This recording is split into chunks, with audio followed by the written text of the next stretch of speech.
Taliska Booliiska ciidamada Somaliya ayaa shaaca ka qaaday in la xidhay dhammaanba askartii ku sugnayd bar Koontarool oo ku taala meel aan ka fogeyn hoteelka loo yaqaan hablood kuwaasi oo ku eedaysan inay ka dambeeyeen dil xalay loo geystay taliya ka tirsan ciidamada xoogga dalka Somaliya.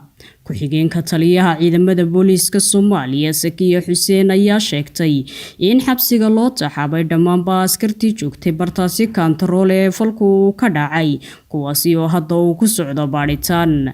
Sarkaalka la dilay ayaa ahaa taliyihii ururka gorgore ka tirsan ciidamada xoogga dalka Somaliya isagoo sidoo kale ahaa sarkaalkii hogaaminayay weerarkii ay dawladdu ku qabsatay degmada Udhigle. maaha markii ugu horeysay oo ay sidan oo kale rasaaseeyay u dhexmarto isla ciidamada dawladda laguna dilo sarkaal iyo askar ka tirsan laamaha kala duwan ee ammaanka dawladda Soomaaliya iyadoo marar badan dawladdu digniin ka soo saartay dagaalada dhexmara qaybaha kala duwan ee ciidamada. haddana arrintani maaha mid halkaasi ku joogsatay oo waa mid soo noqnoqota.